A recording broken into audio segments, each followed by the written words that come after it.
shape to the greater body politic of humanity. And I began to realize, oh my God, there's like this malevolent force that's holographically encoded within the non-local field within our minds that actually is giving shape to what's playing out in the world. And the origin of that force is within us.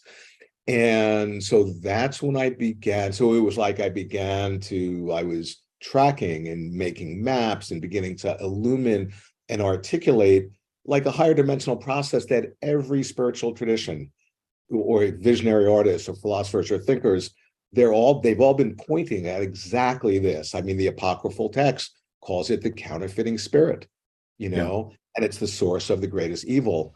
And this counterfeiting spirit that is Watiko, it has no creativity at all, but it plugs into our unconscious creativity to the extent that we're not actually consciously expressing our creativity. It plugs into our creative spirit, which is our nature, and turns it against us in a way that creates a cocoon around us and suffocates us, in which we then collude in killing ourselves, which is exactly what we're doing. But what I'm pointing out in my work is that encoded in this seeming evil force, it's actually this revelation. It's actually helping us. Like you were saying, it's catalyzing our evolution. So it's like a quantum phenomena in a superposition of states that it contains both the deepest, darkest evil and the most sublime, highest blessing. And how this force manifests depends solely on if we recognize what it's revealing to us. And so this is my third book, the one that just came out on Watiko, because, like Castaneda in the Castaneda books, Carlos's teacher talks about Watiko. He doesn't have the name. He calls it the predator or other names. He says for shamans, this is the topic of topics. And that's completely right. There's nothing more important than understanding this, because if we don't understand this, then everything else is a moot point, because we're destroying ourselves. We're enacting collective suicide. And I'm just like, my whole work is shedding light on the nature of this mind virus and how it operates. You see, it's an inner disease of the soul that actually has a magical ability to synchronistically, to like somehow extend itself into the world and synchronistically configure events in the outer world so as to reveal and express itself. And what I just described, where the outer reflects the inner, that's a dream. And, to connect with the dreamlike nature. And, and what is the language of dreams? It's symbols. To really cultivate symbolic awareness, this is the way, as we establish ourselves in that realization that we're actually having a collectively shared dream, that point of view is the very perspective that dissolves Watiko. So yeah, that's just a little intro. Yeah. And I'm happy to go wherever you want to. Yeah. Yeah. Well, this whole kind of notion of like a type of awakening, I over the years, and especially over the last 3 years, it's almost like there's an outer awakening and then there's an inner awakening. So you can kind of wake up to the external conspiracies and 9/11 and pandemics and all of the JFK and all of that. These are all kind of external manifestations of a conspiracy. What I was always more interested in, and this is one of the reasons why I got into Gurdjieff, was that he was more concerned about the inner conspiracy. And he had a term which was always kind of a mystery to all of the students and probably all of the readers of Gurdjieff, and it's a thing called the organ kunda buffer, which he said was implanted into humanity to make the world topsy-turvy or inverted, or not to see reality as it truly is. So what I was going to ask you is, with regards to Watiko, so what we're saying is Watiko is something that is within. It's like an inner virus, and then it's projected out into the world. So we're basically creating this kind of topsy-turvy clown world. Yeah. Well, the thing about Watiko, one of the ways it works, one of its strategies is to distract us, where we put our attention outside, thinking the problem or the solution is outside. And what I'm pointing out in my work is we intrinsically have this creative genius. That's our nature. I wrote a book on quantum physics where I point out that quantum physics, and it's actually offering the medicine for Watiko. that it's actually showing us the incredible creative agency that we are creating our experience each and every moment. No one else is doing that. We are doing that by the way we interpret the waking ink blot and place meaning on our experience. And the point is that we, each of us, inherently have this unbelievable creative power. But to the extent that we're not aware of it, one can conceive of this mind virus as plugging in to that creative agency and turning it against us. So like one very simple way of understanding this, say you're in a dream. So why don't we invoke the imagination for a second? And if you're in a dream and you're holding whatever perspective in a dream, well, what is a dream? It's a reflection of the mind. So the dream will instantaneously reflect back, giving you all the evidence, confirming the objective truth of your viewpoint. Well, so now you have evidence that what you're seeing is objectively true. So you become more fixed in that viewpoint, and the more fixed in that viewpoint, the more the dream, which is just a projection, reflects back, confirming the seeming truth of your viewpoint in a self-reinforcing feedback loop whose origin is your own mind. And you've basically entranced yourself, you've hypnotized yourself by your own creative genius. That's what I'm pointing at. You see, the thing about Watiko, it's so trippy because on the one hand, it doesn't even exist. There is no such thing as Watiko. Yeah. If people hear about a mind virus and they get all afraid, no. Watiko feeds off of fear. There is no such thing as Watiko. But if we don't shed light on it and understand it, it'll kill us. You see, that's the paradox. And that's pointing at the incredible, untapped, unconscious creative power that each of us have by our nature. And the thing about Watiko, you see, it only has power over us to the extent that it's not seen. And that's why I'm continually contemplating it from omni perspectives, from as many points of view as I can imagine, to help people to see how it's operating through outer events, reflecting the inner psyche, and it also operates through our unconscious reactions and triggers and all that. And when we begin to see that, we take away its power over us and we become empowered. And that's its worst nightmare, because then it becomes unemployed. So then, of course, as we get closer to shedding light on it, it gets more and more like its darker manifestations come up trying to stop us. But like the thing which is important to understand, instead of getting, sort of hooked by its darker manifestations and thinking, wow, I'm really screwed up. No, that's a sign you're on the right path, and, and what I'm pointing out really is, as more and more of us stabilize this realization, shed light on Watiko, on our complicity in our own victimization, in seeing the dreamlike nature, and connect with each other, with other people who are having that realization, that's when our realization can go viral, because our realization of having, this lucid dream, in a way, in the waking dream, in a way, it's contagious. And that's, that's what I'm really talking about, where we discover that we can actually consciously participate in our own evolutionary process. That's what this is about. It's actually a gift. Watiko is a living revelation. But if we don't recognize what it's revealing to us, it'll just assume its programmed function of killing us. And every spiritual tradition, I mean, I've written 3 books about it, is pointing at it. And I'm just a modern person, just translating it into a modern psychological spiritual idiom, hopefully that where people can understand it. What an exciting concept that is. I mean, I'm new to your work, Paul, but it makes absolute sense to me that it sort of explains the idea of synthetic reality and in the way that the drug companies are making synthetic versions of natural remedies. But it also, what's exciting about that concept to me is that it puts the solution into our own hands. Yeah. Well, not only do we have the solution, we are the solution. That's the unbelievable thing. It's sort of like in quantum physics, the physicists, it's like they had this magic wand coming down from heaven, and they realized, oh my God, we are in possession of this magic wand, but we didn't even know it, and we don't know how to use it. And so we already see, that's the good news. We already have the solution. And not only do we have it, we are the solution, but we don't know that, and we don't know how to implement it. And you see, and that's why one of the main things I continually get back to, and this is just based on my own personal process, is the profound importance of accessing our creative spirit. because by our nature, we are creative. Like, okay, the greatest protection for Watiko, to protect us against Watiko is to remember, like Gurdjieff talks about who we are, is to actually realize our true nature.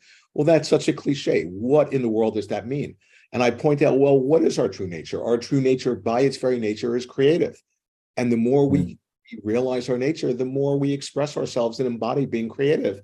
And the more we embody and express ourselves being creative, the more we deepen our realization of our nature. It becomes a positive feedback loop that creates consciousness, that creates light upon light. And that's why, like I've extensively done so many articles about that the artist, the figure of the creative artist, which is the shaman, by the way, which is the wounded healer, which is all of us in potential. We're all being called. I talk about in my new book that the major archetype activated in the collective unconscious is the shamanic archetype, and that is the storyteller, the dreamer, the creative artist. And to the extent that we individually, collectively step into that, that's where we can, you see, like the thing about the Watiko, it's a collective psychosis, it's a psychic epidemic, it's a dreamed up phenomena. We are collectively dreaming it up into the world. No one else is doing that. We are all unconsciously co-creating, the Watiko psychic epidemic. What that means is that when we realize that, we can undream it. That's why my new book is Undreaming Watiko. So this could be considered as the sort of true awakening. So you could sort of say, I don't know, like a low-level awakening would just be awakening to that there is something not quite right. I think with what you're speaking about regarding the creativity or the creative impulse in humanity is that to realize that that's what we are and that's what we have and that's the power that we have, possibly the greatest power within this realm at least.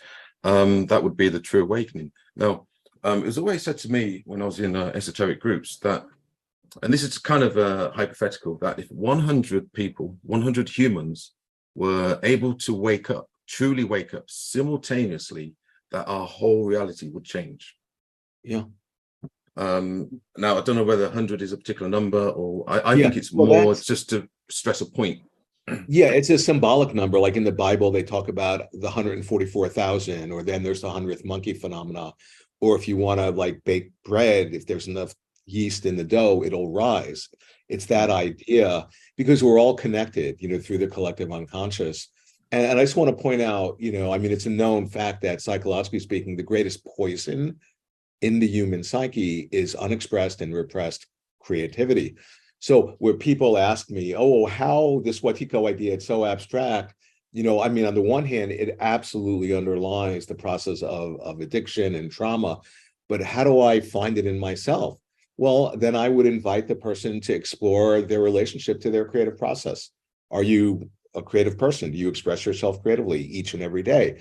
Oh, you actually have a block? Oh, you're stuck? There's an edge there? What's that about? What story have you invested in where you're feeding the resistance and then you're splitting off from your creative nature? You see, and that becomes a self-reinforcing feedback loop that can block a person from connecting with who they are. And then they're unwittingly offering themselves as a minion, for Watiko. And it's not just me. In the new book, I talk about this Russian philosopher, Berdiev, Nicholas Berdiev, who was very into the second coming, and he was into theology, and he points out that if we just are passively waiting for the second coming, we're only going to be seeing the crucified face of Christ. But if we are actively participating in our own creative process, then by us doing that, we are offering ourselves as an instrument for the second coming to incarnate in our world. And this is also having to do with, like you had mentioned in the intro, in the new book, there's a chapter on Steiner, Rudolf Steiner.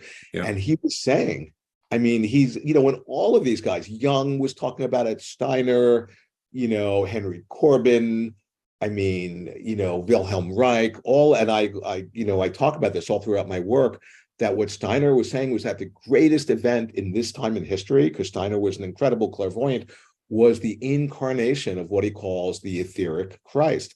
That Christ wasn't going to be incarnating in a human, physical body, but he was incarnating through the collective unconscious of humanity. And he was saying this is the greatest event happening in our world at this moment in time. But he was saying before it can be actualized, we have a direct encounter with the beast, with the radical evil. And that's exactly what's playing out. We are, as God more and more is incarnating, not through one human like he did 2,000 years ago, who was kept pure and spotless. And then Satan, coincidentally arose at exactly the same moment, which is symbolically an expression of how polarized the opposites were 2,000 years ago in the human psyche. Here's Christ embodying the light. Here's his disassociated shadow, Satan, and they're completely separate. Where what Jung was saying is that now there's the Christification of many. Now God is incarnating through the human species, through creaturely man, who partakes of evil and has a shadow. And the closer God gets to incarnating through humanity, the closer a collision with archetypal evil. And that's what happened to me. When one way of describing my whole experience of abuse and awakening and all that was I had a direct, unmediated encounter with archetypal evil, and it completely destroyed my entire family. I haven't had a family for over 20 years, but instead of just completely driving me insane or killing me, somehow I had the grace to keep my heart open and cultivate my awareness and map what was happening and realize, oh my God, what I'm experiencing personally is actually holographically enfolded and informing and giving shape to what's playing out in our world. And for me to realize that was having an expansion of consciousness. And that realization is available to all of us. Well, could you expand on your understanding of the shamanic archetype? Cool. Yeah. No, totally. So I think in the new book, the biggest chapter is on shamanism, and I finished it literally weeks before the pandemic. And I was talking about, we as a species are going through this death rebirth. We're descending into the underworld, which is a place of evil and darkness and demons and death and all that stuff. Now, the shaman, how the shamanic archetype gets constellated is through a trauma, through a wounding, through abuse. Because think about it, we're all in trauma. I've been screaming for years how in trauma I am. And then we get traumatized. What happens? We split, we dissociate, right? And then that split off part of us, if we don't assimilate it, it develops a seeming autonomy, an independent life or will of its own. In psychology speak, it's called an autonomous complex. Indigenous people call it a demon.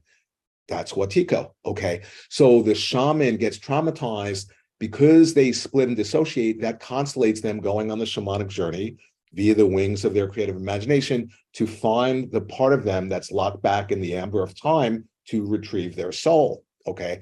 And the idea is, now think about what a shaman does. A shaman is somebody who's so empathic, and say if they're working with a particular client or a community, they will literally take on the illness of the client. What does that mean? Taking on has a double meaning. Taking on means to have it out with, to wrestle with. It also means to take it within themselves. And they actually fall sick. That's the shamanic archetype. They are literally experiencing the sickness that's in the client or in the field or in the community or in the world, but they're experiencing it from inside of themselves. They are realizing it's an inside job. But if they stay sick, then they can't help anybody. Then they need a shaman. The idea is that ordeal of falling sick becomes the way through which they even deepen their connection even deeper with their wholeness, with their nature. So by them actually being able to metabolize the sickness and finding their way back to who they actually are, to their nature, energetically, non-locally, that in a way creates that path for the client or the community or the world to also find their way back to their wholeness. So it's very much like an energetic phenomena via the collective unconscious through which we all share.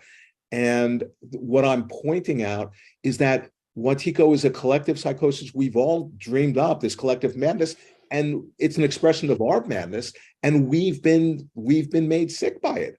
And to the extent that the shamanic archetype is consciously activated in us, and instead of just staying sick, and just making the best of it, we have that be a springboard to even deepen our realization of our nature, then we are actually stepping into being the wounded healer. Because the wounded healer is somebody who suffers an incurable wound, but that wound becomes a portal to their creative gifts. So the idea of the shaman, they descend into the underworld, but they then ascend back into the 3D world, and they bear gifts based on their ordeal. Now, I knew nothing about shamanism, and I'm no shaman. I make a joke with my friends, only in my wildest dreams am I a shaman. But the shamanic archetype was activated in me 40 years ago with what happened. And so, I'm just very, very fluent in that whole like dynamic. And it completely has to do, the shaman is the creative artist. They are the dreamer, the storyteller. And we are all being demanded to connect with with the part of us that is the shaman, wounded healer in training. And particularly when we connect with each other and we realize it's not a competition, but if I help you, it helps me because we're not separate. So that's just a little bit. Mm-hmm.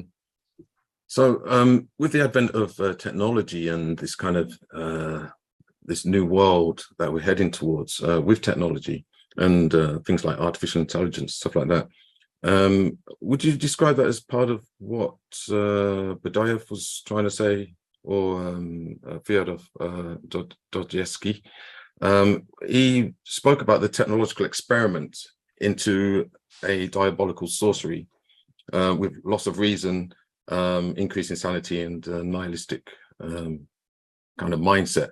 So with this kind of externalized, you could say, types of human functions in terms of consciousness with technology, that could be the sort of, could that be the beast? Could that be the Araman that Steiner spoke of? Could it be the almost like the ultimate Wetiko, which could take us down? It could lead us into entropy, or it could act as evolution.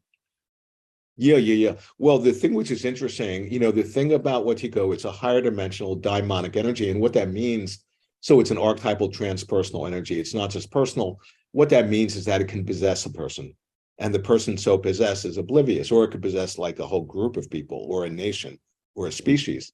And when somebody, you see, so the idea, like when I was mentioning the idea of an autonomous complex, and people can get taken over via their unconscious blind spot, and that's what happened with my father. Like how I know about Wetiko, I studied at the feet of a master, because my father, he was clueless, but he was like the revelation in human form of this inhuman, impersonal, formless disease, this mind virus. And when somebody gets taken over, they become like a robot. They become like an automaton. They're programmed, no creativity programmed in.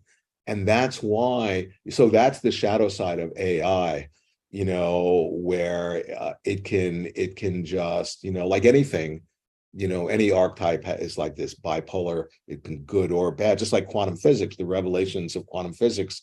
Well, is it going to be used for good and the betterment of humanity, or for the imprisonment, or, for evil? And,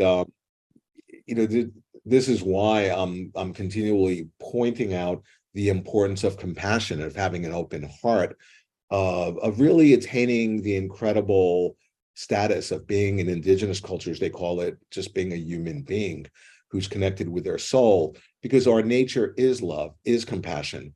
And that is, in a way, kryptonite to the robotic, function, where when somebody gets taken over by Wetiko, they're just, unbeknownst to them, it's like when you're talking to people like that, it's not even like you're talking to a human being, you're talking to an algorithm.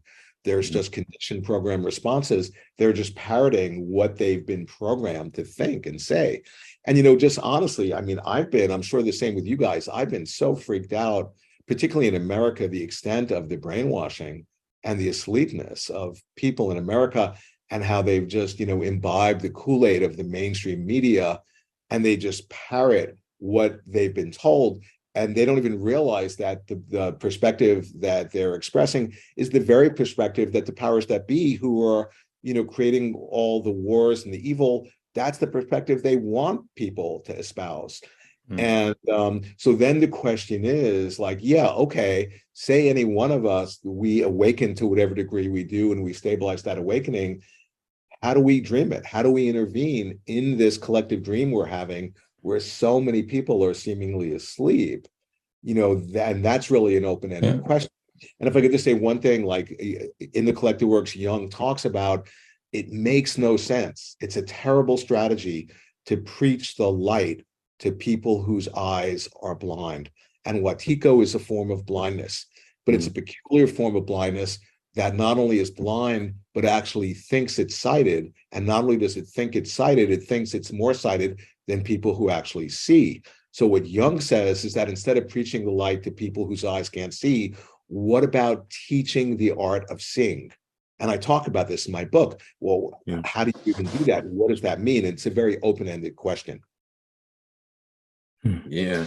Well, that's where the work has to be done. There has to be some kind of conscious labor, or I guess you could class it as a type of sacrifice or suffering, where we have to actually pay attention to subjects like this, as opposed to being distracted or in some kind of disassociation, especially with the mainstream media, with look over here, look over there. Well, if I could just tactics. say one thing about that, what you just said, because I see this a lot, there are a lot of really well-intentioned, good, smart, spiritual people who are like, oh, I don't want to put my attention on evil, that's a downer, or I don't want to pay attention to the evil that's playing in the world that makes me depressed.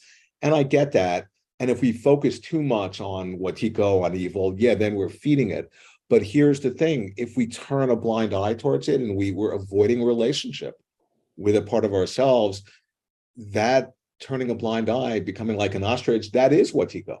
That is Watiko in action. That's feeding Watiko. So on the one hand, we don't want to become overly fascinated with evil, but on the other hand, we don't want to turn a blind eye. But what we do want to do, there's a third option, and that is to see how it operates in the world, to see how it operates via our unconscious reactions, to see how it operates within our minds and our projections and our interpretations. And then when we see it, to realize, wait a second, I'm a sovereign being. I get to choose how I invest my attention. What I want to do now that I see Watiko is I want to invest my attention in creating the world I want to live in. That's kryptonite to Watiko. Yeah. Would you say that even if you kind of work on a really small personal level, say you can't be made to feel guilty about something if you don't feel that yourself, or someone can't make you feel bad about something if you don't already feel about yourself like that, so that if you heal that kind of inner pain, and therefore you don't feel triggered by someone else when they could be making you feel bad, then you can then sort of project love towards them and heal your personal relationships. Is that the kind of level on which this works? Yeah. No, I mean, what you just described, I mean, that's spiritual practice, to the idea, like, say somebody is like accusing us, making us potentially feel guilty, and we're triggered. Well, the idea is, what an incredible opportunity. Instead of putting our attention on them, what about, what's that in me that's just gotten evoked? It's an opportunity for expanding our consciousness. The thing is, the key protection, with reference to Watiko, is being in touch with our nature. And our nature in, I do Tibetan Buddhist practice. I mean, you can see in back of me. And the idea is our nature is symbolized by this mirror. And the mirror is always available. It's, it's always pure. It's not tainted or stained by the vilest object or reflection, but it's invisible. We can't see it without the reflection.